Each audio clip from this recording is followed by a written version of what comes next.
Ikalabing-tatlo ng Agosto, taong 1850. Ipinanganak si Marcelo del Pilar, isa sa mga nangungunang propagandista na ipinaglaban ng mga reforma para sa Pilipinas.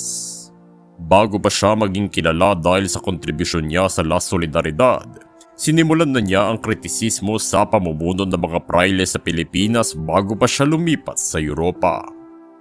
Ginamit niya ang lahat ng pagkakataon upang tuligsain at atiran ng kritisismo ang mga kaparian dahil sa mga abuso nito sa mga mamamayang Pilipino at ipinaskil pa sa Diaryong Tagalog ang mga ito, kasama na din sa La Solidaridad.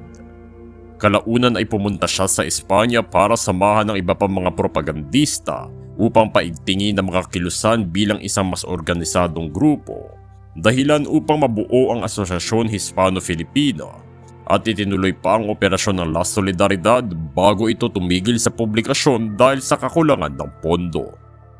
Naging dagok pa ito kay Marcelo sapagkat nahirapan na silang makakalat ng pera para sa dyaryo at naranasan niya pa ang matinding kahirapan dito dahilan upang makuha niya ang sakit na tuberculosis mula sa paninigarilyo upang magpalipas ng gutom.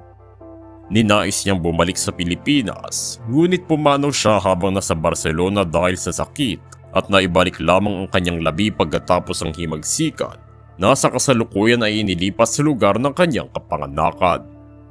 Ngayon ay si Marcelo ang piniling patron ng mga manunulat at mga mamamahayag dahil sa kanyang buhay na ibinuhos niya para sa mga kilos upang makamit ang kalayaan at pagbabago ng walang ginagamit na dahas.